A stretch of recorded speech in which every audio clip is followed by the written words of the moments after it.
A very good day to you, Nigerians, and everyone watching us from wherever in the world. What a beautiful day to be alive. It's 23rd of April, a Tuesday morning here in the city of Abuja, and I'm so excited to be here again to talk about headline reviews, every news making rounds on the national dailies. I'm not doing this alone. I'm joined by my colleague, I like to say dazzling colleague, Godwin Sunday. Hi, Godwin. How are you? Good morning, Chinatu. I'm doing great, and you? I mean, what can I say? I like your tie, by the way. No, I'm shy. Thank you so much for the compliment. Thank you. So, Godwin, there's a video that's been making round, but maybe I just give us a little background to the story, where the Federal Competition and Consumer Protection Commission, FCCPC, has summoned the owner of a Chinese supermarket for allegedly discriminating against Nigerians by restricting their entry. The supermarket is located at the China General Chamber of Commerce along Umaru Musa Yar'Adua Road in the Federal Capital Territory, exclusively permitting individuals of Chinese descent to enter. So there's been a lot of speculation, a lot of, airways over this issue, and a lot of people are asking questions. How do you come to my country? How do you come to a person's country and disenfranchise them? Does that make sense that you come here and you establish a business and then you say this place is restricted to Nigerians, only people from China can buy from us? Don't you think that's disenfranchisement? well, Chinatu, let's call a spade a spade. Yeah. If you're doing a business, you have a right to who you want to sell to and who want to buy from you, regardless of nationality, race, culture, ethnic background, or what have you. It's your business. You have a right to say, okay, I want Nigerians to buy from me. I don't want Nigerians to buy from me. Some people do business in Nigeria, render services in Nigeria, but their targeted customers are not Nigerians. They target all other nationals across the globe, minus Nigerians. So most Nigerians that are into online trades and what have you, most of them do businesses, and their primary targets are never Nigerian, and Nigerians are never factored into their businesses. Yeah, but do you think that it is okay to legitimately tell somebody who is a citizen of a country not to buy from you? I mean, you're taking away my rights. That is also racism. I don't think there's a right to buy or there's a right to sell. Oh. The right to buy and the right to sell. The right to buy is what makes the buyer the king. The right to sell is what makes the seller the king. Let me use that word. So we're having two kings here. Okay. You come to a country, you open a supermarket, you decide, okay, at this point in time, I don't want to sell to these nationals. Why? Probably that's not discrimination. That's not racism. No, depends on how we say it. In my territory. It depends on how we say it. Most times in Chinese organizations like that, you can say, okay, Nigerians can get to Chinese in China and tell you, okay, we are not selling to Chinese this particular product. Probably, let's say, for example, amala. But I honestly, let's say because we don't know what they sell in the Chinese restaurant, or the Chinese supermarket. I can bet you that there's no Nigerian who make, or anybody who establish anything in China and restrict Chinese people from buying from them, and that person goes scot-free. So if what they're selling, for example, is like fufu. It's your choice to eat it or not. It's heavy fufu, and most Chinese that have eaten fufu from time immemorial, let's assume that they've always react when they eat fufu. But fufu is a legitimate meal in Nigeria, so which means that every Nigerian that comes to China will want to patronize the fufu eating as a way of dieting. But you're not stopped from eating that based off on your nationality. Now, when the Chinese comes in to buy fufu, what that can happen is that Nigerian restaurants can now say at that point, please don't buy, because you can't even tell me that. I mean, I have the right to eat what I want. I have the right to eat what I want. You can't even tell me that. I honestly think that looking at it from all parameters is wrong, because first off, you're in my territory and you cannot come into my house and tell me where to sleep. You could say, okay, you're supposed to probably have a ticket. You can't come into the supermarket and buy without payment, or we don't accept credits. You can just make all of those rules, but to say you cannot buy just because you're Nigerian is total disenfranchisement, and I I'm not cool with it in any way. I'm not cool with it either, because it's Nigerian. In one way or the other, Nigerians should be able to get into the supermarket and make decisions for themselves. So if at all Nigerian government or Nigerians are being restricted, like what we saw on the online trending videos, Nigerians are protesting right now. They are being restricted in their own country from entering into the supermarket. Now, entry into the supermarket is not good for Nigerians. It spells some discriminating factors embellished on Nigerians, which is not a welcome development. But if you ask me, again, I would think that the government needs to look at this, and some form of policies should be put in place to ensure that. Yeah, the place is currently sealed. I mean, the government is already taking it up, and I want that everything that needs to be done would be done, because I know that if it were the other way around, we won't be having this conversation. But I think we have to go on a break now, and then when we come back, this and more will be yours to watch.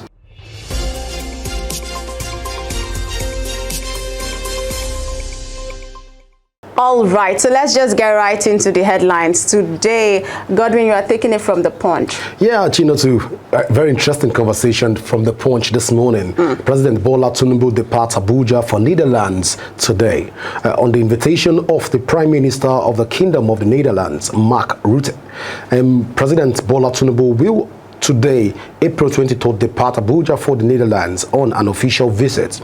The statement is titled, President Tinubu to embark on an official visit to Netherlands and attend an economic forum in Saudi Arabia. President Tinubu will engage in high-level discussions with the Prime Minister and separate meetings with His Royal Majesty King Willem Alexander and Queen Maxima of the Kingdom. The Queen is the United Nations Secretary General's special advocate for inclusive finance for development. Now, we're seeing the President of Nigeria traveling again to have to foster more diplomatic relationship between Nigeria and other countries. I think that this is a welcome development for Nigeria. Right now, we're seeing a more collaborative outlook for Nigerians. The president is not just going to travel to Netherlands alone. He's going to be also touching Saudi Arabia. From there, we don't know where the president is going to be touching again. Ngilali has said that the president is going to be touching just two countries.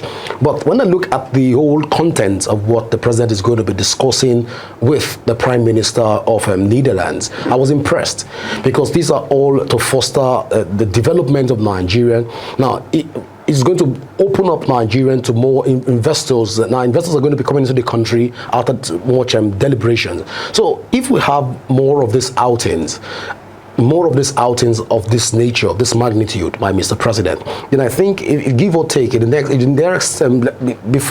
the May 29 target of the first year in office, we should have seen that the Naira appreciate. We'll see the Naira appreciate more with more diplomatic ties. So I want to say kudos to Mr. President at this point for taking the bold step, going out there and bringing business for Nigeria. Yeah, just as we've said, kudos to Mr. President, because if you look at it critically, this is really a step in the right direction. Because no matter how you look at it, when we have this kind of ties with other countries, we are building bonds, we are building collaboration. I know what they say about collaboration. It brings about growth, it brings about enlargement and everything. But the big question is, this is not the first time we are seeing Nigeria tying ties or, going for economic forums and meetings with other countries. But at the tail end, what comes after it?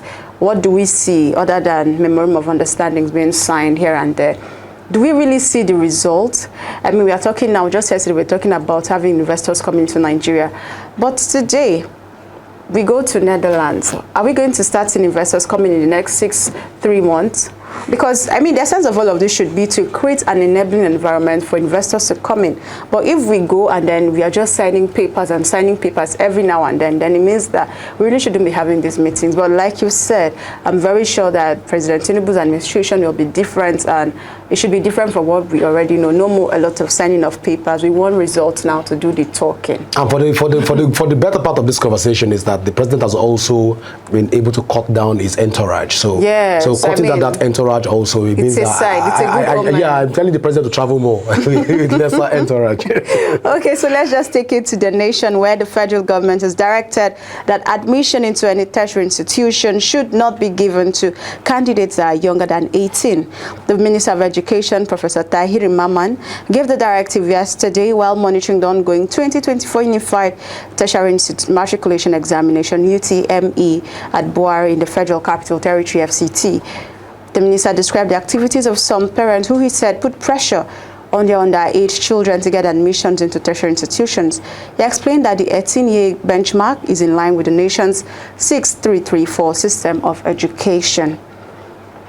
I'm laughing because, I mean, we are saying 6334 system of education, but we know that it really doesn't happen like that, especially when you get into the tertiary institution. I mean, you could stay 6 years, 5 in school. Depends on the cost.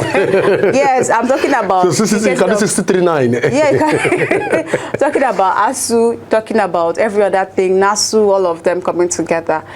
But then, I agree with Mr. Tahir that students should be allowed to go to school at 18.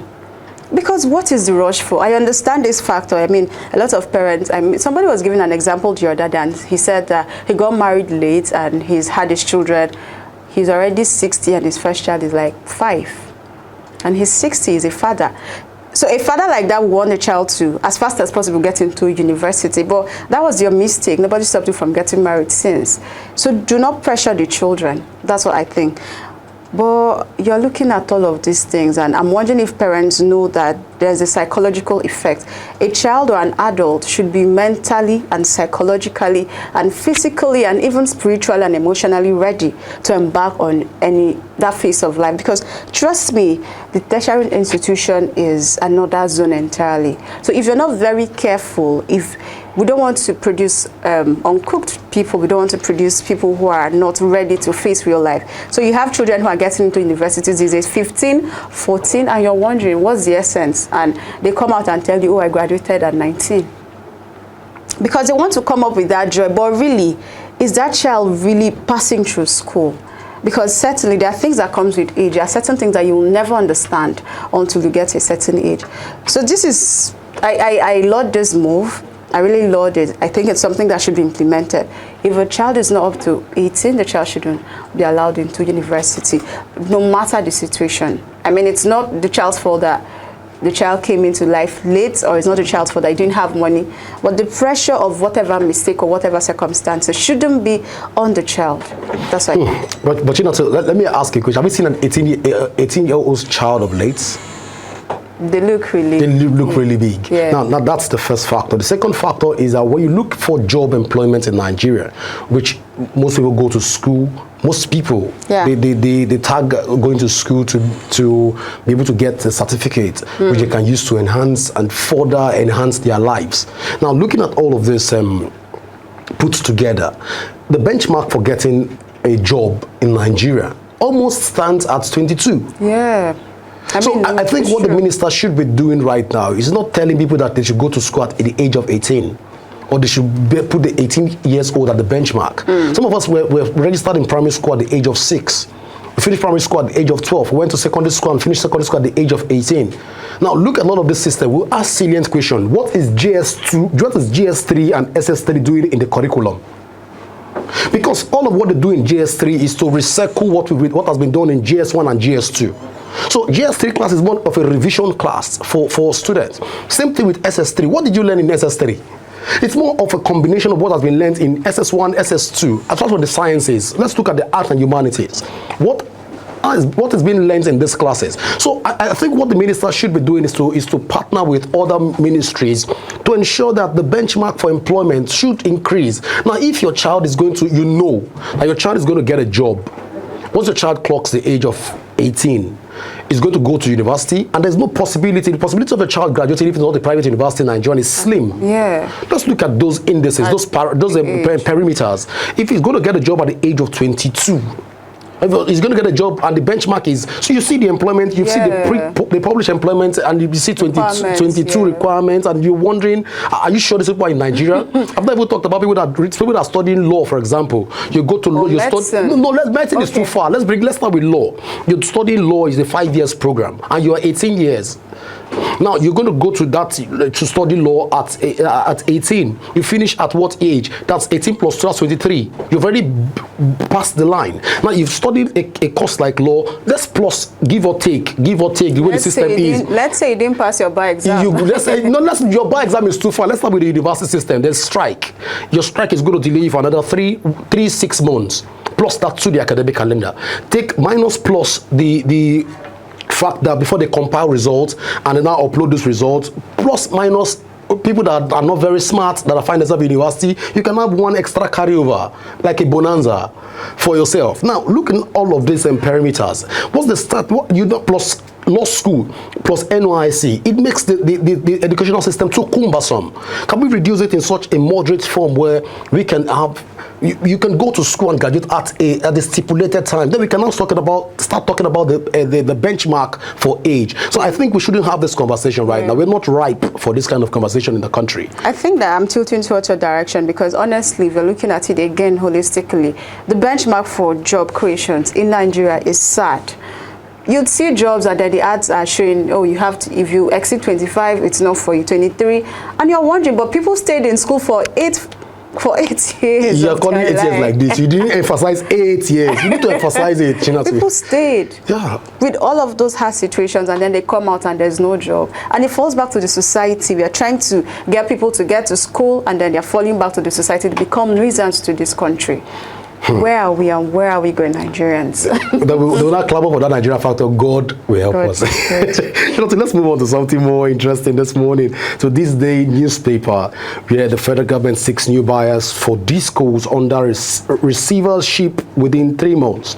Well, the federal government yesterday disclosed that it was seeking within the next 3 months new buyers for distressed power distribution companies, DISCOs, which were over the years taken over by some banks and the Asset Management Corporation of Nigeria.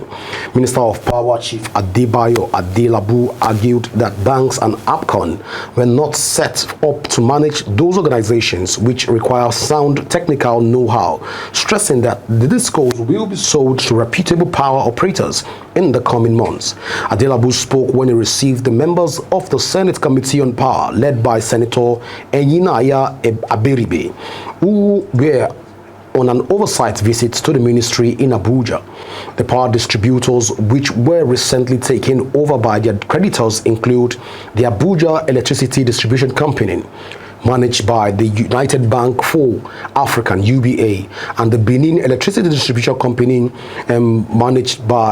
which was taken over by Fidelity Bank and Afrexim Bank in 2022. I understand also that in your state, the IBEDC, that's Ibadan Distribution Company, also has been taken over. But then the conversation is getting more interesting. Now, we are saying at this point, we want to give out power holdings and power distribution companies to private organizations for the next 3 months. They call them new buyers to come buy them. We are asking at this point in time, let's put this conversation in perspective.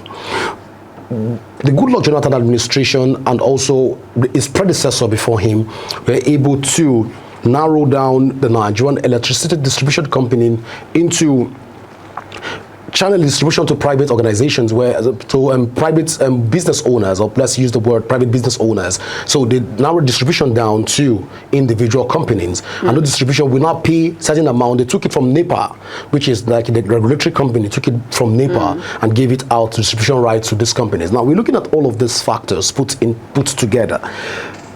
From that time till now, we've seen DISCOs not meeting up to certain targets.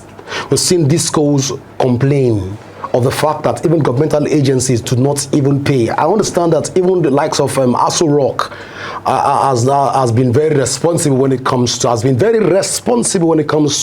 the payment of electricity tariff. Now, looking at all of this, now we're not saying we want to sell this tariff to what end? Also, this organization, the distribution called the DISCOs, to new buyers, and we are asking at this point to what end? If you sell these DISCOs, Two, new buyers. Will it automatically lead us to having constant power supply? Or first and foremost, we've heard that the power grid, electricity grid in Nigeria keeps collapsing. The collapse has become a recurring phenomenon and a common decimal factor in Nigeria. But then it has almost come to stay. So I think right now the Minister of Power, I so much respect him so much. Adelabu is a very intellectual. When it comes to intellectuality, is a sound person. So I think at this point the conversation should be built around we having the grids working. We should start generating approximately above 8,000 megawatts in terms of distribution. Let's look at these conversations, how we can boost power. Then we can now start talking about, okay, we are generating this amount of power, but the discos are not able to distribute or do. So we cannot still say, okay, because of these factors, we cannot say, okay, let's bring in new buyers so that the discos can meet certain responsibilities. I don't want to believe at this point in time that this conversation is coming at the right time in the right direction. So I think the government should look at it critically again. Godwin, I think I support you on this one because it looks like a circle that will keep continuing. I mean, you're selling to this buyer, the next time you're going to sell to this buyer. And like you said, if we don't find a lasting solution to the power problem in this country, we would think that it's just a case of transferring ownership to another person to this person, and it doesn't solve anything at all. It doesn't decrease the tariff. People are clamoring every day that the tariff is so high. We're not doing anything about that. We're not looking at making the power situation as strong enough as the country deserves. I mean, I know that we give power to neighboring countries, but look at how epileptic it is in our country. And we're just talking about selling, getting new buyers. What is the guarantee that these new buyers would even do well? Well, we are trying to recover from band A, band B, band C, band D, and to your band Y. I think we have to take the conversation over till tomorrow, Godwin. What do you think? Yeah, it's a good time to take the conversation till tomorrow so that we can be able to elaborate more on some of the national dailies that we have. Exactly, and so this is where we draw the curtains on this edition of Headline Review. Join us tomorrow, same time, and do not forget to follow us on all our social media platforms. My name is Chinatu Oji, and I've been with Godwin Sunday. It's bye for now.